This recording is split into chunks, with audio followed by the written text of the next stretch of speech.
काय मी येतो जरा विठोबा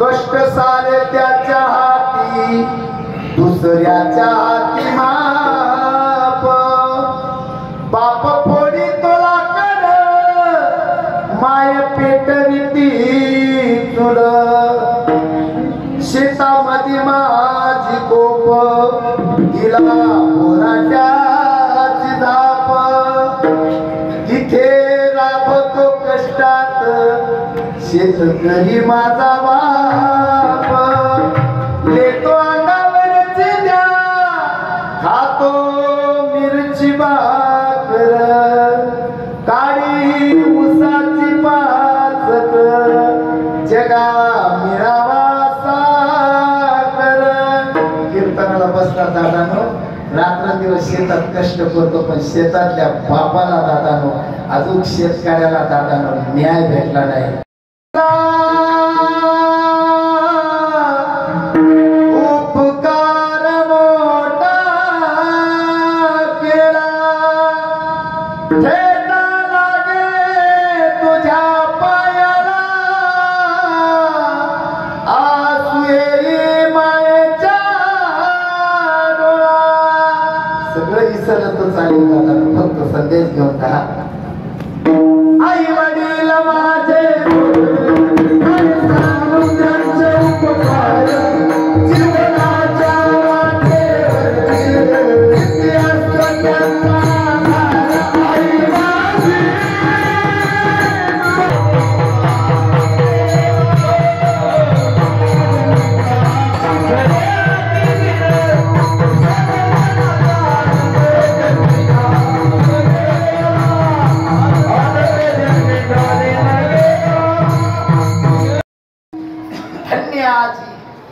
दर्शन संताची झाली होती आता खरं बोला सोन्यासारखे माणसं तुम्ही तुम्हाला आनंद कधी होता बोला एखाद्या माणसाकडे पाहिल्यानंतर दादानं ज्या दिवशी तुमचं अंतःकरण प्रसन्न होत असेल समजायचं ते संत आहे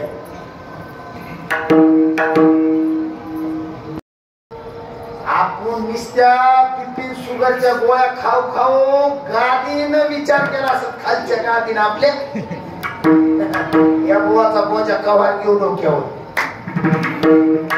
हा माणूस लाईन खात्यात होते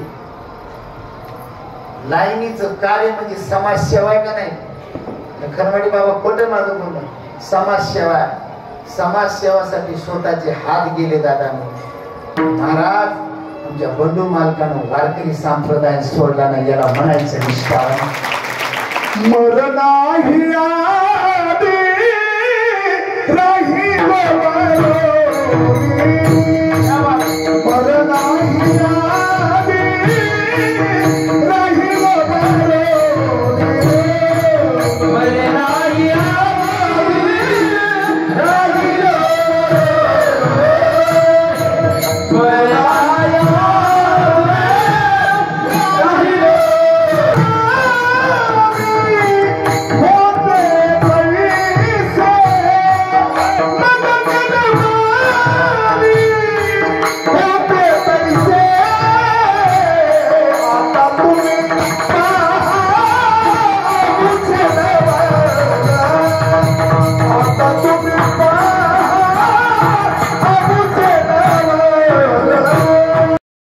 दशरथ सामोरा जातात आणि आल्याबरोबर दादानं विश्वामित्राच्या चरणी नतमस्तक होऊन आलिंगन देतात आणि आलिंगन देऊन म्हणतात काहीतरी माझे जीवनामध्ये काहीतरी भाग्याचा दिवस आहे आज तुमचं संत दर्शनाचा पण मला असं वाटतंय एक तर मी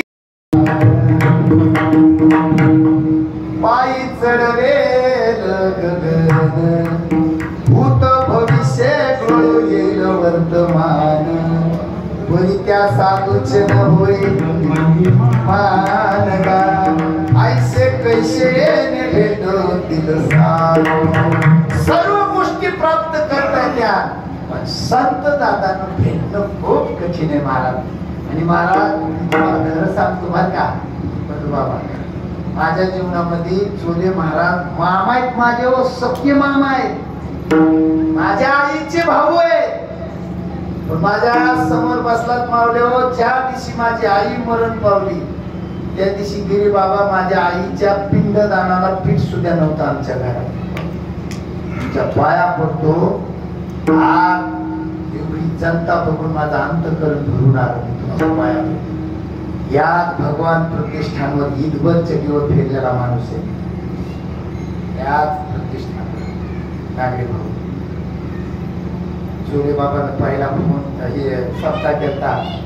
आपले कैलासवासी होते ईदभर चढीवर महाराज. इथं टाळ घ्यायचो, इथंच खेळायचो. त्याचं फळ महाराज माझ्या पदरात पडलं. आणि जेव्हा माझी आई मरण पावली त्या दिवशी इतकं पीठ नव्हतं मावलं माझ्या आईच्या पिंडदानाला. तसं रीती नसते का त्याला तुमच्या पुढं बसतो. आणि महाराष्ट्राभर फिरतो. याचं कारण सांगतो. दुःख भोगलेली माणसं तुमच्या समोर उभी ध्यानात ठेवा. दुःख भोगले महाराष्ट्र तिथून काढला मामा आणि बाचल महाराष्ट्र ज्याही दिशेला जातात त्या दिशेला नावच निघणार की माझ्या गुरुनं मला आशीर्वाद दिला. आता मी इथं कीर्तनाला येत असताना मामानं सांगितलं म्हणजे ह्या भगवान प्रतिष्ठानचे उपकार आहेत. तिथं सानप साहेब आहे, तिथं अशोक महाराज सानप साहेब, तिथं माझे मामा बसून बसले होते. संसारामधलं दया अवघड असते. तिथं एका दिवसात ज्ञानेश्वरी पारायण केलेली किती मामाला माहित असेल. इथं पारायण केलेले. इथं पारायण केल्यामुळं आज या भगवान समाजी भगवान प्रतिष्ठानचे उपकार आहेत चुले महाराजावर. ते दादा इथं जगात जिवंत आहे म्हणून मी आज कीर्तनात आहे. संसाराला वैतागले होते, विचार केला आता घराकडे जायचं नाही. पोटचं लेकरून स्वतःची बायको येऊन म्हणली महाराज, आमची मामी म्हणली की मुलगी आणि तुम्ही मी आता घराकडे जात नाही. महाराजांना सांगितलं, स्वतःच्या पत्नीला स्वतःच्या लेकराला सांगितलं, बाबाला सांगितलं, आता त्या गावाचं तोंड बघायचे नाही, मला यायचं. महाराज त्या टायमाला आज मी बाबा, आज मी मामा मला हा प्रसंग सांगताना रडतात बरं का. आज मी इथला प्रसंग सांगताना गावाकडे यायचं नाही. त्या टायमाला दादानं बापही वापस पाठवला.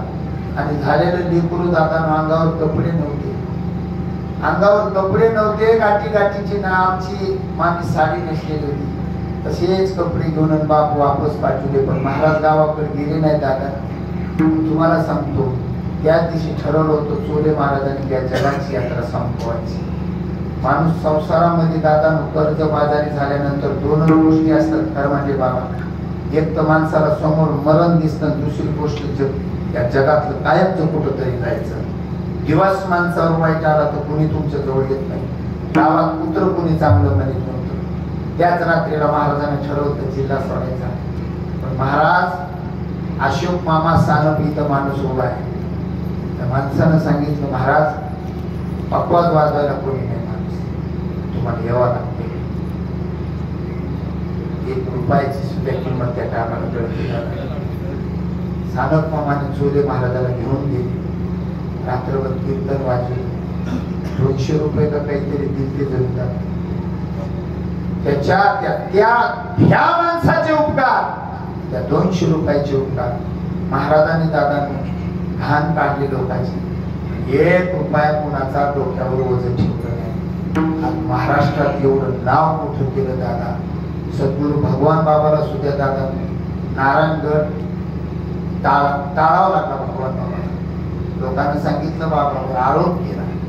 भगवान बाबा नारायणगड सोडून जातात.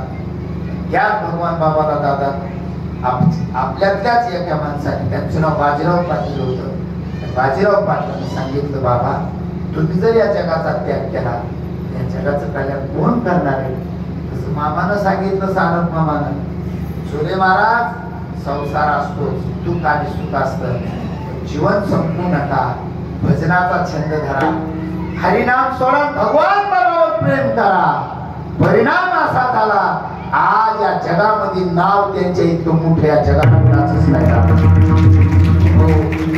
मला स्वाभिमान आहे महाराज, मला, कारण मी घरात आहे, स्वतःच्या लेकरावर प्रेम करीत नाही एवढं माझ्यावर करतात. येताना सांगितलं उपकार त्या भगवान प्रतिष्ठानचे गोड कीर्तन कर, आशीर्वाद द्या, जमन त्या पद्धतीत बोलण्याचा प्रयत्न करेल. मी कशामुळे गेलो, संत माणसाला कळत नसतात दादा, आणि माणसाला संत कळायचं असेल तर माणसाच्या जीवनामध्ये भगवत प्राप्ती लागते दादा, भगवत प्राप्ती. 1 मिनिटात रामायणात जाऊन आणि पुन्हा मुद्द्यावर विठाला विठाला पुन्हा बोलणार नाही दादा. माझ्या समोर बसलेले ज्याचा बाप जिवंत असेल तो 1 नंबरचा श्रीमंत माणूस आहे दादा. सगळं भेटत, इथं बसलेल्या लेकीला बोलतो, इथं बसलेल्या माझ्या आईला बोलतो, इथं बसलेल्या माझ्या माईला बोलतो. जोपर्यंत दादानो आपला बाप असतो ना, बाशिंग लावलेलं असतं तुमच्या कपाळाला बाशिंग, आणि स्वतः वाट लावायचा प्रसंग डोळ्यासमोर आला दादानो, सगळ्यात जास्त रडलेले सगळे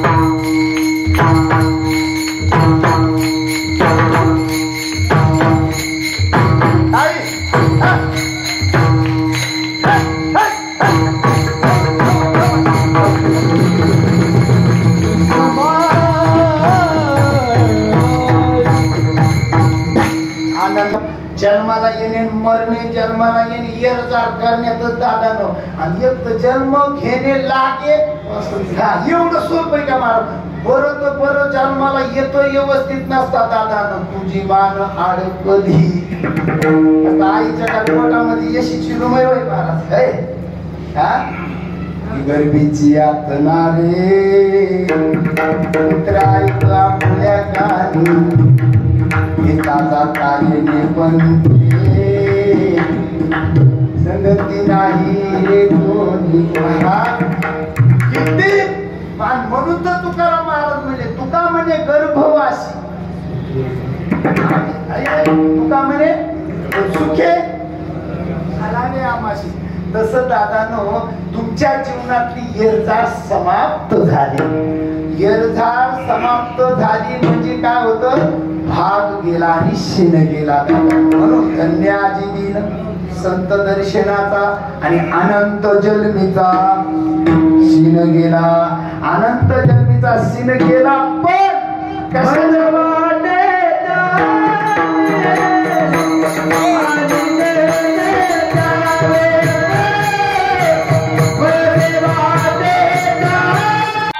जाहीर आवाहन.